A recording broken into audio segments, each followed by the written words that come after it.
Oi pessoal, tudo bem? Vamos continuar lendo há 2000 anos esse livro psicografado por Chico Xavier, ditado por Emmanuel. Faz parte daquela série Romances de Emmanuel, escritos por Chico Xavier, ditados por Emmanuel, e esse é o segundo. O primeiro foi Paulo Estevão, eu já fiz a série aqui. O primeiro trazia a saga de Paulo de Tarso e este está trazendo a do próprio Emmanuel. É sim, ele é o protagonista dessa história, ele é o ator principal dessa história que ele está contando, que aconteceu há 2000 anos, quando ele próprio, ele era o espírito dele, então estava revestido no corpo do senador romano Públio Lentulus. Ele era casado com a Lívia e ele estava ali, então tinha dois filhos, a mais velha, que eu acredito que estava com 7 anos nessa época.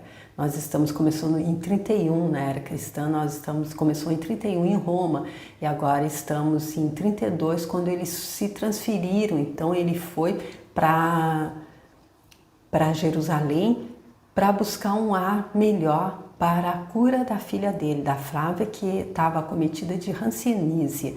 E eles ficaram ali também porque ele estava muito agoniado, porque ele estava tendo uns sonhos, ele teve um sonho intrigante em que ele se viu como o próprio bisavô dele em uma época passada e ele viu que ele cometeu atrocidades.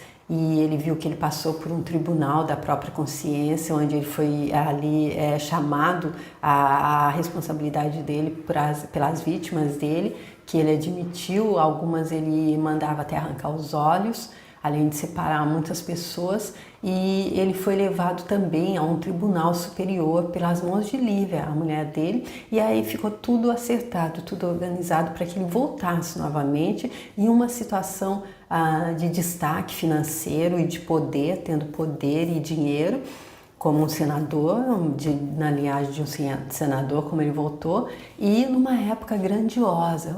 Por quê? Porque ele estava pisando no mesmo chão que o Mestre Jesus Cristo estava pisando. Ele estava ali no mesmo local de Jesus Cristo e ele teria que fazer prova de humildade e de renúncia, o que até agora ele não fez. E aí então no último vídeo nós trouxemos a primeira parte do terceiro capítulo, o terceiro capítulo é intitulado Na Galileia, e aí nós vimos então que depois daquele jantar na casa de Pôncio Pilatos, em que ele realmente fez avanços contra a Lívia e ela não falou para ele, porém a Fúvia viu, a Fúvia e o Sulpício viram e eles armaram um plano então. E logo na segunda-feira seguinte, no dia seguinte, ela então foi e começou a envenenar o senador contra a Lívia, dizendo então que ela estava, que ela não disse que era o governador que estava fazendo avanços contra ela, mas ela disse sim que a mulher dele estava não estava sendo o que ele acreditava que estaria sendo. Ela envenenou os dois e aí ele ficou muito mexido com essa visita da Fúvia e quando ele voltou para casa então ele teve uma conversa, chorou inclusive ali com a Lívia e ela falou para ele: por que a gente não volta para Roma? Aí ele diz: não podemos, o que os nossos amigos irão perguntar, porque nós viemos para passar tanto tempo, nós viemos para pensar também na cura da nossa filha, e como é que a gente pode agora estar voltando logo depois de uma semana, assim, simplesmente. E aí eles então tiveram... ele diz: tua observação é justa e providencial, minha querida, mas que diriam os nossos amigos quando soubessem que depois de tantos sacrifícios com a viagem havíamos resolvido a permanência de apenas uma semana em região tão distante? Ou seja, ele levou em conta primeiro ali o que é que os amigos iriam pensar, como é que as pessoas julgariam. E aí então ele decidiu que partiria. Ao contrário disso, ele nos planos de Fúvia estava que ele não iria para Nazaré. Ele conseguiu, Sulpício diria a ele que seria melhor ir para mais afastado, então ficou acertado que eles iriam para Cafarnaum. E aí então ele disse que faria o máximo que pudesse para que eles pudessem fazer a viagem para Cafarnaum o mais rápido possível. E para isso eles então contrataram mais duas escravas, duas servas. Apesar de não haver necessidade, porque eles trouxeram muitos de Roma, eles precisavam de alguém que fosse que tivesse mais intimidade com os costumes e dialetos do povo. E assim Ana e Semele entraram então nessa história, estão fazendo também parte agora dos coadjuvantes aqui nessa peça do Emmanuel enquanto senador romano Públio Lentulus. E elas foram muito bem recebidas pela Lívia. E aí vamos ver então como é que continua aqui. Sulpício Tarquinius, estimulado pelas vantagens dos próprios interesses materiais, não perdeu a oportunidade de captar a plena confiança do senador, organizando a propriedade com minúcias de atenção e gentileza, provocando o contentamento e o elogio de todos. Nas vésperas da partida, Públio Lentulus compareceu ao gabinete de Pilatos para o agradecimento das despedidas. Então aqui atrás a gente vê que o Sulpício está dando o melhor dele, ele não está perdendo a oportunidade de angariar a confiança plena do senador, porque a gente não deve esquecer que ele está ali em um plano, ele está participando de um plano diabólico, como o próprio Emmanuel classificou aqui nas páginas anteriores, da Fúvia, que ficou tomada de ciúme e inveja quando ela percebeu que o governador, o Pilatos, que é a amante dela, estava então avançando com segundas intenções contra a Lívia. Então agora ele foi dizer adeus ao próprio Pilatos. Depois de saudá-lo cordialmente, exclamou o governador com forçada jovialidade: "É pena, caro amigo, que as circunstâncias o conduzam para Cafarnaum, quando eu esperava ter a satisfação de retê-lo nas vizinhanças de nossa casa em Nazaré. Mas, enquanto permanecer na Galiléia, em vez de minhas habituais visitas a Tiberíades, procurarei o norte para nos avistarmos." Então aqui ele dizendo, não é alguma distância, não são algumas milhas, alguns quilômetros que vão me arrefecer da minha vontade, do que eu estou buscando, do meu objetivo, que é conquistar a sua mulher. Então, apesar de que vocês não vão ficar do lado da minha casa, ao invés de ir então para as habituais visitas a Tiberíades, ele vai para o norte para então estar indo para Cafarnaum para visitar o senador, que é o que ele vai estar fazendo ele acreditar que seja. Públio manifestou-lhe sua gratidão e reconhecimento, e quando se preparava para sair, o procurador da Judéia continuou em tom afetuoso e conselheiral: "Senador, não só como responsável pela situação dos patrícios na província, como também na qualidade de amigo sincero, não posso deixá-lo partir à mercê do acaso, tão somente na companhia de escravos e servos de confiança. Acabo de designar Sulpício, homem que me merece inteira confiança para dirigir os serviços de segurança que vos são devidos. Além dele, mais um lictor e alguns centuriões partirão para Cafarnaum, onde permanecerão às suas ordens." Então aqui, mais uma vez, o Pilatos ali fazendo como se ele fosse realmente aquele amigo sincero, como ele está se dizendo ser, do Públio, então dizendo que ele vai enviar o Sulpício a serviço dele, assim como quando eles chegaram. E ele, sem saber, está auxiliando a Fúvia no plano dela, porque ele está colocando realmente o Sulpício ali onde ela gostaria que ele estivesse, para que ele possa ter plena oportunidade de auxiliá-la no que quer que seja que a mente, como ele disse, a mente doentia e inferior dela esteja tramando. Públio agradeceu cortesmente, sentindo-se confortado com o oferecimento, embora a pessoa do governador lhe causasse pouca simpatia íntima. Afinal, terminados os aprestos de viagem, a compacta caravana se pôs em movimento, atravessando os territórios de Judá e as montanhas verdes da Samaria, em demanda da sua estação de destino. Então ele agradeceu, mas ele já tinha, agora que a Fúvia já deu um insight para ele já sente pouca simpatia pelo governador. Ele sabe que aquela história de amizade leal não deve ser exata, não deve ser verdadeira. E aí então eles partem. Prestes a chegar a Cafarnaum, à distância de meio quilômetro de caminho, entre árvores frondosas, junto ao lago de Genezaré, uma herdade imponente aguardava as nossas personagens para sua estação de repouso. Sulpício Tarquínios desvelara-se nas mais íntimas minudências no que dizia com um bom gosto da época. A propriedade estava situada em pequena elevação de terreno, rodeada de árvores frutíferas dos climas frios, pois há 2000 anos a Galiléia, hoje transformada em poeirento deserto, era um paraíso de verdura. Olha só que curioso mesmo de entender como é que a própria Terra, o próprio planeta vai se modificando, vai se transformando, vai se transmutando, não é? Eu acredito que pela ação humana, é óbvio. E aqui então mas se bem que eu acredito que sim, que de tanto. Mas ao mesmo tempo não havia tantos avanços tecnológicos nessa época para estar realmente ali influenciando na mudança do clima. Porém, Emmanuel dizendo aqui que nessa época havia árvores frutíferas dos climas frios, pois naquela época o que hoje está transformado em poeirento deserto era um paraíso de verdura. Nas suas paisagens maravilhosas desabrochavam flores de todos os climas.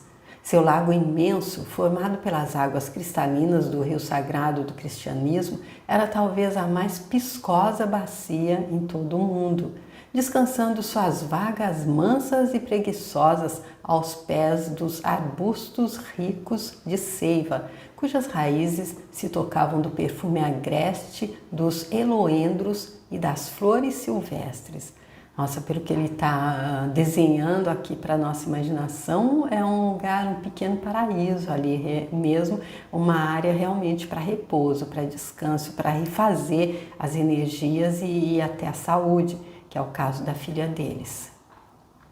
Nuvens de aves cariciosas cobriam em bandos compactos aquelas águas feitas de um prodigioso azul celeste, hoje encarceradas entre rochedos adustos e ardentes. Olha a diferença, então. E aqui a gente vê também que não adianta a gente mudar para lugar nenhum que seja o paraíso mesmo na Terra, se o dentro da gente, se o nosso interno não estiver um paraíso, que é assim como ele podia ter encontrado o céu na Terra nesse local, pelo que o local oferece. Porém, para ele foi exatamente o contrário. O que ele encontrou foi o inferno. Ao norte, as eminiscências nervosas do Hermão figuravam-se em linhas alegres e brancas. Hermão, então, aquela enorme montanha ali, aquele monte. Divisando-se ao ocidente as alevantadas planícies da Gaulanítida e da Pérea, que são regiões que hoje fazem parte ali deixa eu ver aqui, eu peguei, são regiões geográficas que ficam na região da atual Jordânia. A Gaulanítida e a Pérea, envolvidas de sol, formando juntas um grande socalco que se alonga de Cesareia de Filipe para o sul.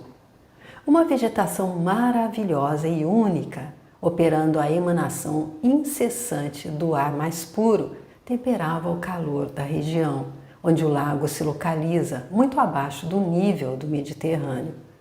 Públio e sua mulher sentiram uma onda de vida nova que seus pulmões aspiravam a longos haustos. Entretanto, o mesmo não acontecia à pequenina Flávia, cujo estado piorava ao extremo contra todas as previsões. Então aqui ele trazendo que a Flávia, que assim que chegou, teve o estado dela melhorado, agora que ela chega ali em Cafarnaum, é estranho não, porque o que pode estar acontecendo, porque ali eles estão se aproximando mais de Jesus Cristo, foi ali em Cafarnaum que Sulpício ouviu ele pregando, Então aqui o Públio e a Lívia, os pais dela, já sentiram vida nova ali nos ares que encheu os pulmões deles. Já a Flávia, não, ela teve uma piora notável. Agravaram-se as feridas que lhe cobriam o corpo magrinho e a pobre criança não conseguia mais arredar o pé do leito, onde se conservava em profunda prostração. Nossa, olha aqui o que eu estou entendendo. Então a vida, até se ela estivesse melhorando, aí nem precisava urgência de correr com ela, podia se pensar, não vamos procurar essa pessoa que diz que curou uma criança, vamos ficar por aqui porque o ar está ajudando, ela está melhorando. Mas aí não, ela piorou muito para que o estado dela se transformasse em urgência, para que exigisse do pai dela tomar uma atitude. Eu acredito que seja isso. Acentuava-se, desse modo, a angústia paterna que, embalde, recorreu a todos os meios para melhorar as condições da doentinha. Um mês havia transcorrido em Cafarnaum, onde, mais em contato com os dialetos do povo, já não lhes era desconhecida a fama das obras e das pregações de Jesus. Ou seja, ali então eles já estavam mais, quando a gente vai chegando assim em um local de um idioma diferente, quanto mais tempo a gente fica, mais a gente vai se assenhorando daquele saber, se a gente se interessar, claro, em aprender o idioma. E aqui eles falando então do dialeto que era falado ali em Cafarnaum, e eles já então, familiarizados com isso, já ouviam muito o que se falava então das pregações de Jesus Cristo. Vezes inúmeras, pensou Públio em dirigir-se ao taumaturgo, a fim de solicitar a intervenção dele a favor da filhinha, atendendo a um apelo secreto do coração. Ou seja, ali no íntimo dele, ele sabia, a consciência íntima dele estava dizendo para ele, olha, vai, é isso que você tem que fazer, é desse jeito que você vai salvar sua filha e é desse jeito que você vai também conseguir salvar essa sua vida, a sua encarnação dessa vez. Reconhecia no íntimo, porém, que semelhante atitude representava humilhação para a sua posição política e social, aos olhos dos plebeus e vassalos do império, examinando as consequências que poderiam advir de tal procedimento.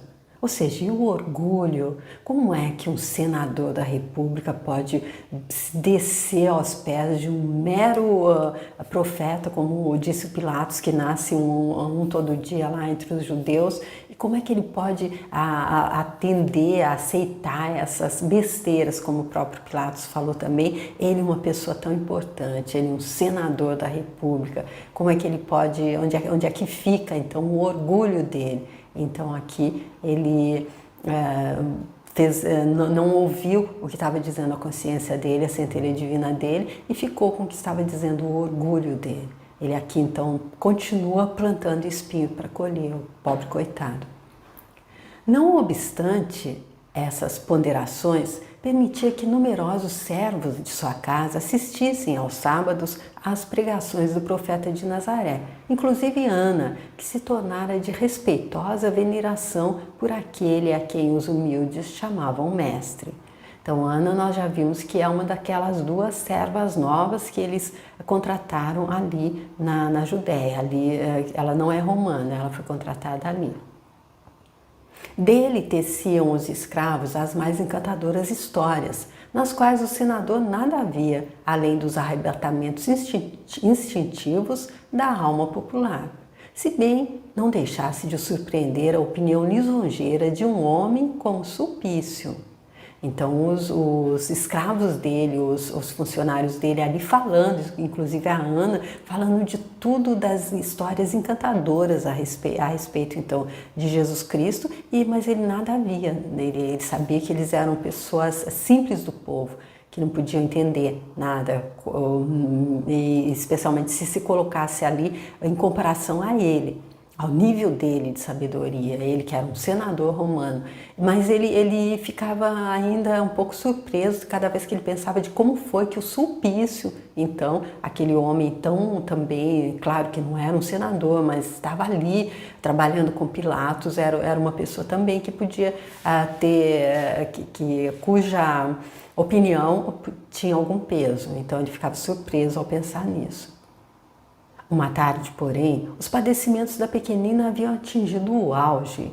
Além das feridas que de muitos anos se haviam multiplicado no corpinho gracioso, outras úlceras surgiram nas regiões da epiderme, antes violáceas, transformando-lhe os órgãos delicados numa pústula viva. Uau! Quanto sofrimento ela deveria estar passando, não? Como seria para um pai ver o sofrimento de uma filha, uma criança, e ainda assim optar para manter intacto ali o orgulho dele, não é?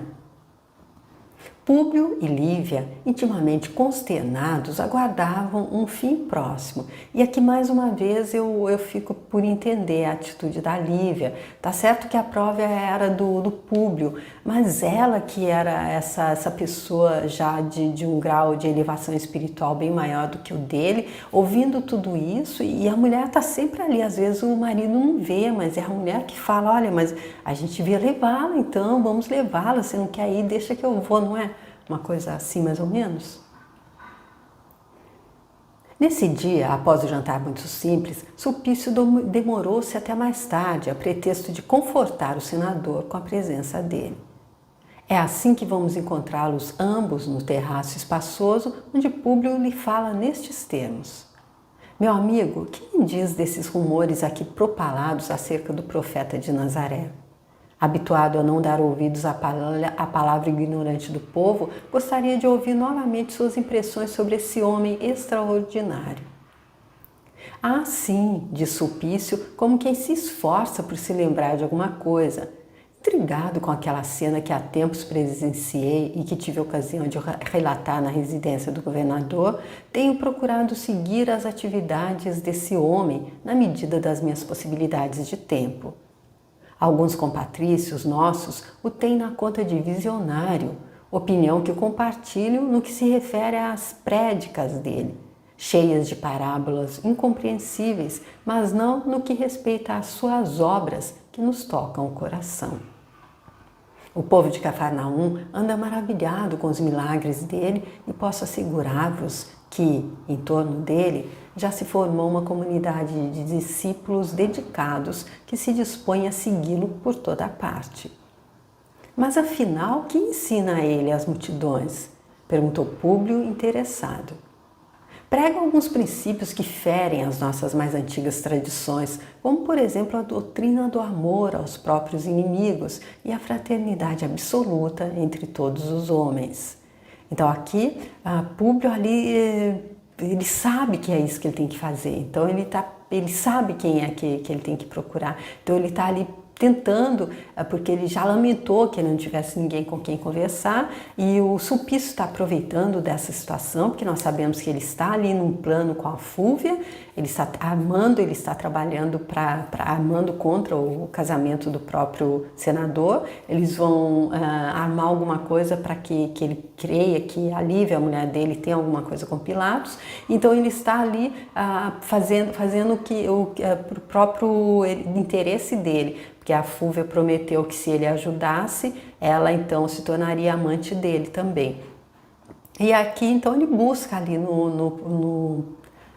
no Sulpício essa pessoa com quem ele pudesse conversar, e aí Sulpício então tá falando aqui do que é que Jesus Cristo prega: amor aos próprios inimigos e a fraternidade absoluta entre todos os homens.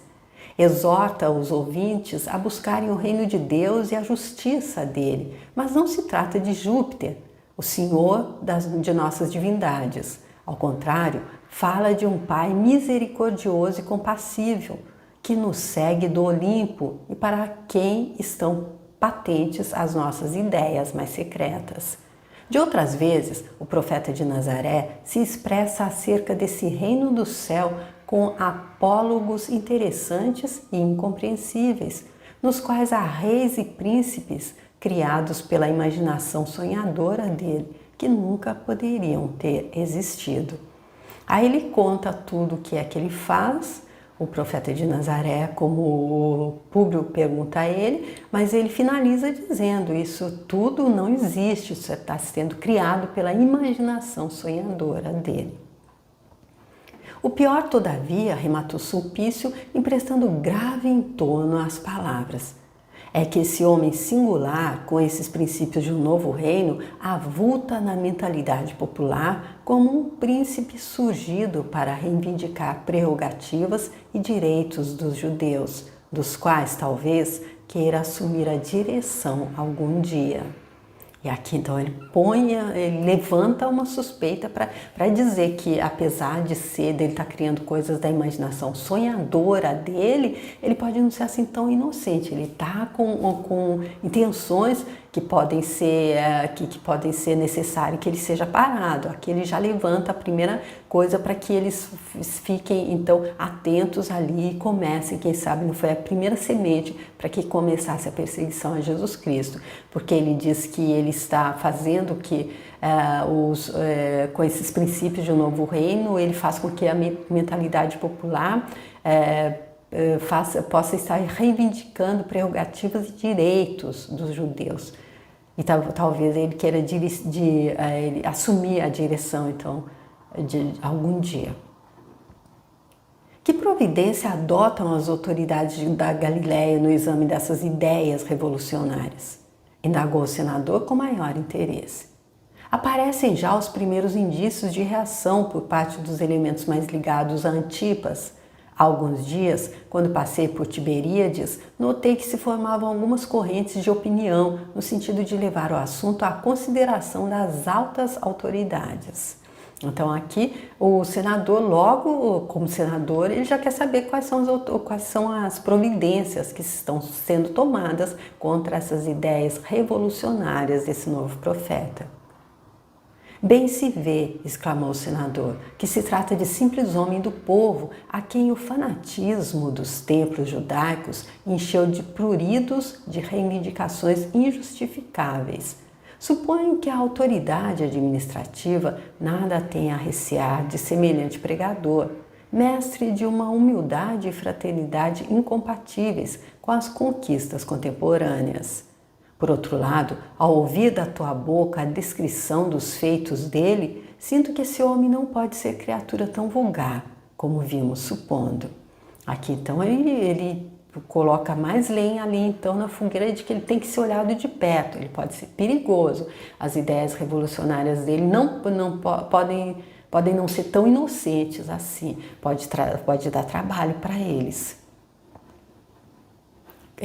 Porque se fosse uma pessoa, um pregador humilde, ele não deveria, as autoridades administrativas não tinham que recear nada. Porém, ele pode ser uma criatura, pode não ser uma criatura tão comum, tão vulgar assim. Desejarias conhecê-lo mais de perto? Perguntou Sulpício atencioso. De modo algum, respondeu Públio, alardeando superioridade. Tal cometimento de minha parte viria a quebrar a compostura dos deveres que me competem como homem de Estado, desmoralizando-se minha autoridade perante o povo. E aqui mais uma vez a vida dando ali a ele uma oportunidade.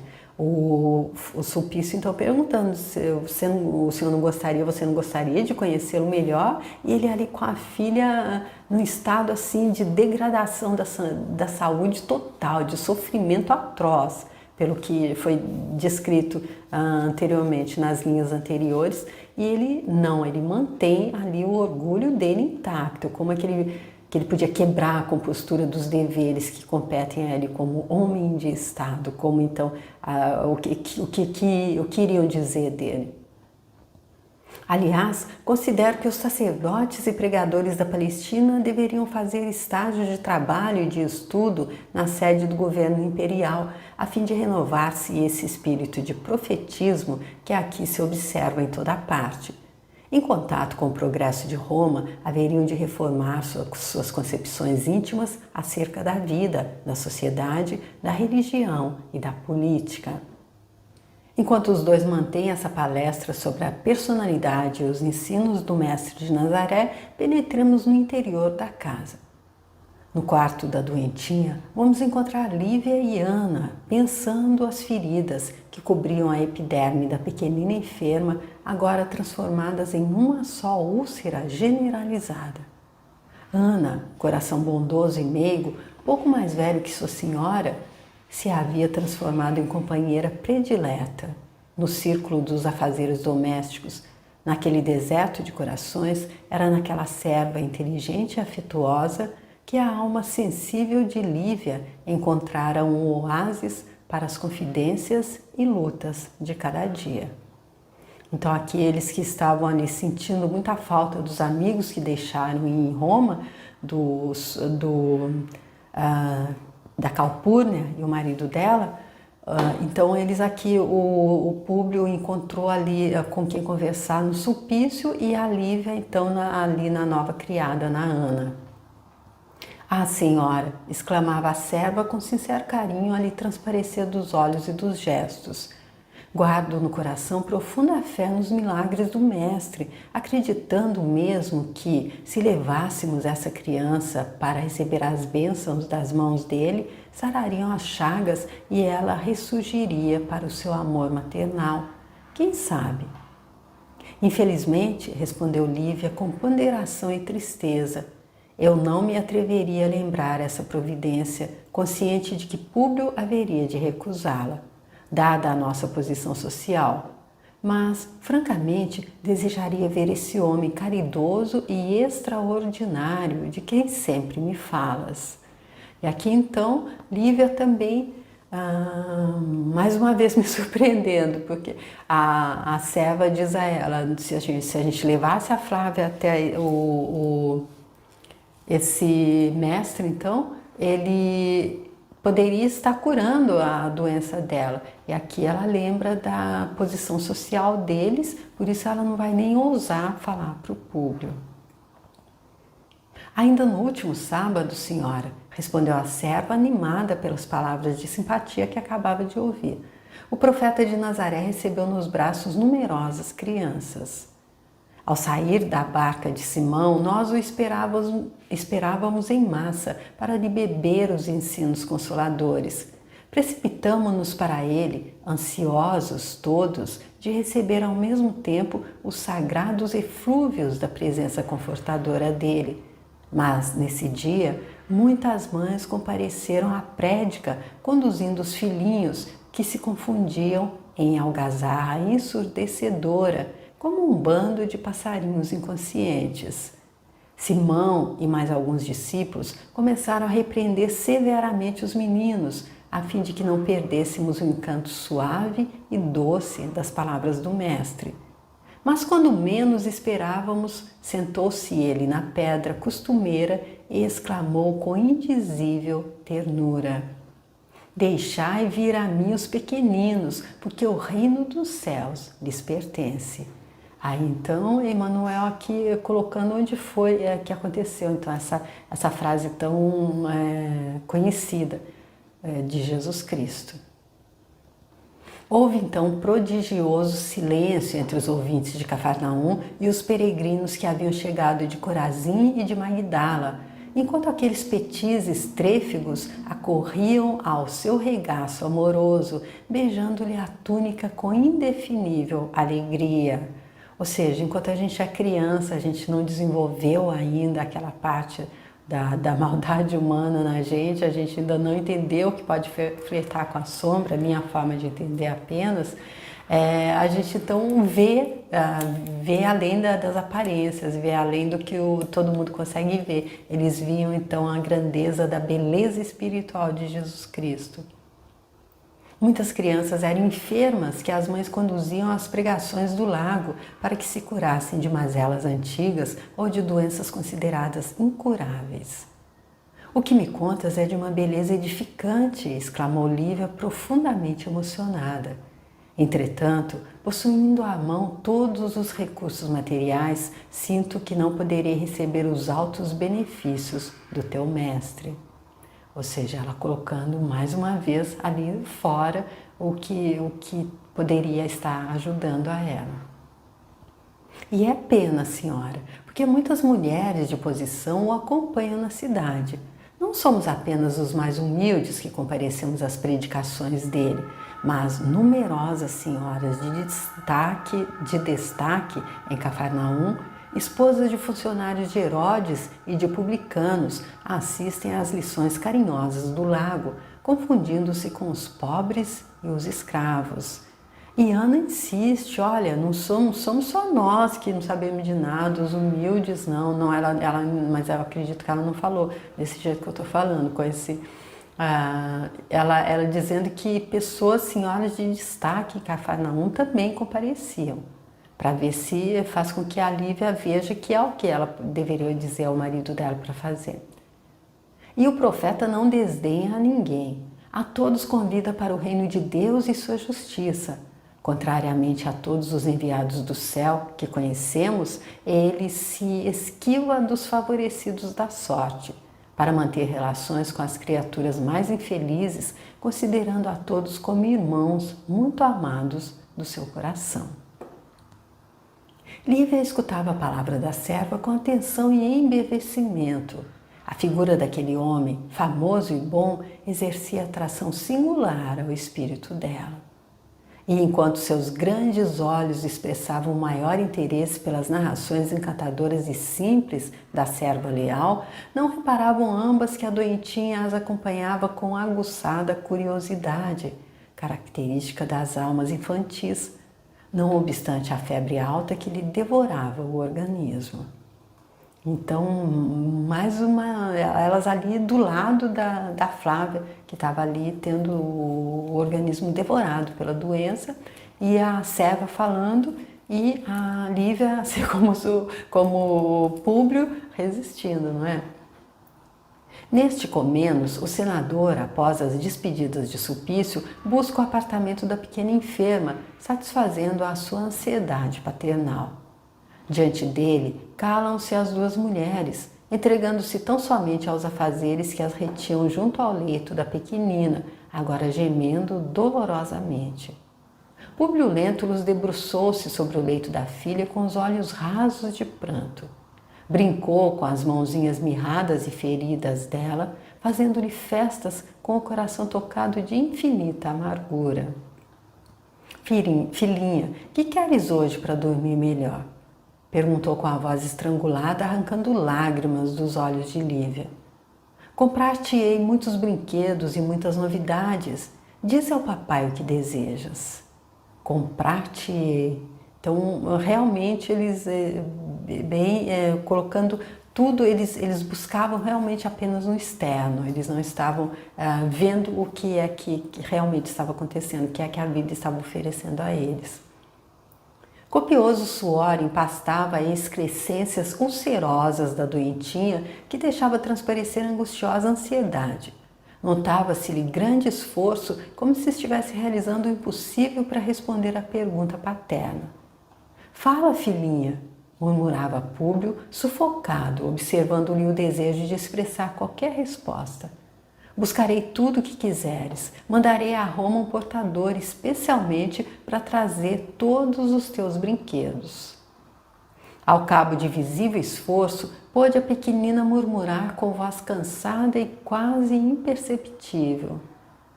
Papai, eu quero o profeta de Nazaré.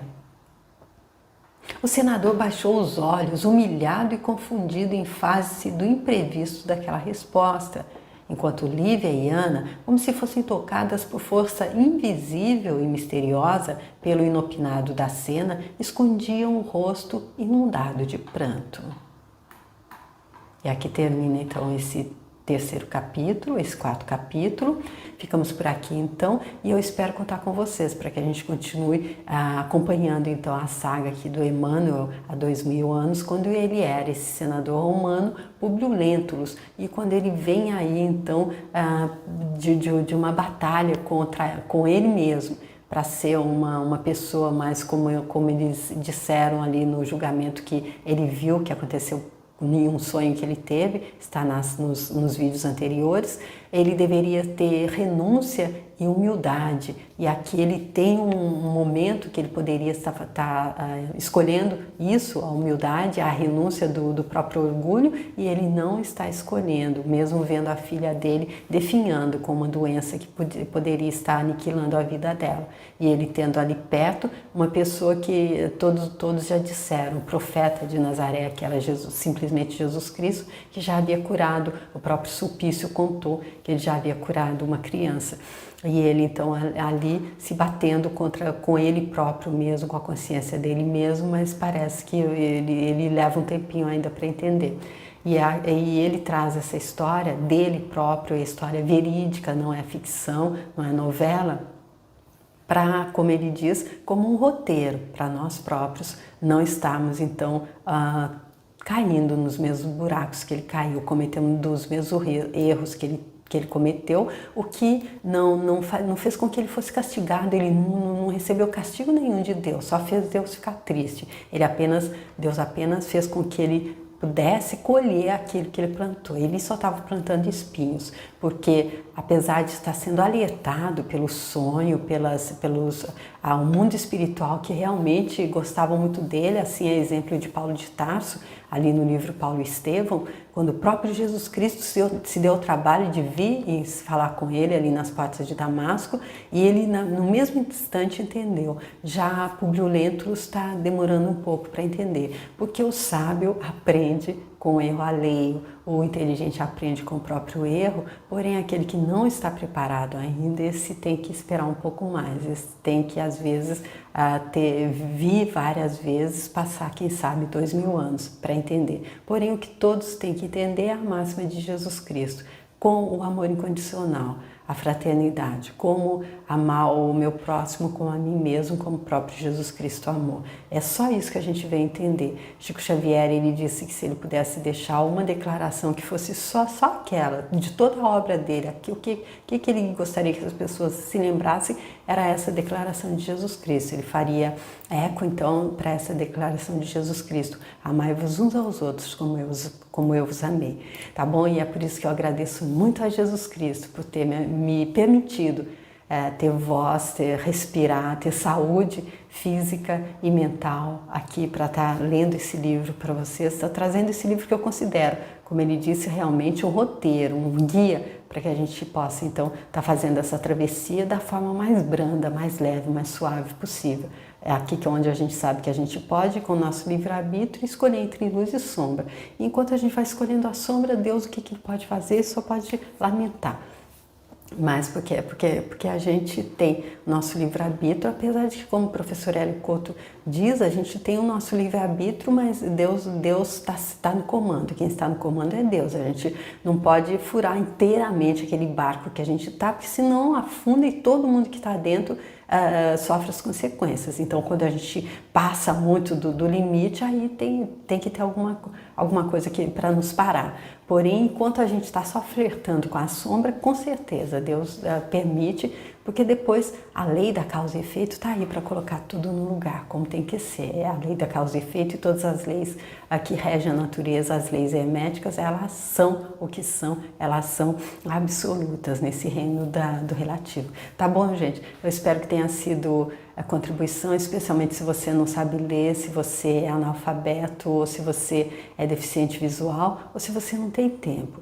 Ou eu queria muito também que fosse para você que tem algum preconceito contra esse livro, você que ainda segue dogmas, você que ainda acha que há o sagrado em apenas um livro, você que comprou tudo aquilo que passaram para você como certo e nem sequer pensou que poderia ser um ovo de coco. Como a professora Lucilena conta, eu já contei em vários vídeos, não vou contar nesse aqui para não ficar muito longo, mas se você me acompanha, você já ouviu essa historinha da professora Lucilena, que quando a gente não abre mão, quando a gente não procura pensar para os nossos próprios, é como se a gente estivesse chocando ovo de coco, tá bom? Então eu espero que vocês estejam gostando e espero contar com vocês para o próximo vídeo. Se vocês quiserem compartilhar, se quiserem deixar a curtida de vocês, se quiserem me mandar uma mensagem ou até se inscrever no canal, eu tenho também os outros livros que eu já fiz nessa série de Chico Xavier, que eu passo nos finais de semana, e muitos outros livros lá também. além de uns outros vídeos também lá. Quem sabe você não gosta, tá bom? Espero que você possa me acompanhar, tá? Obrigada, tchau!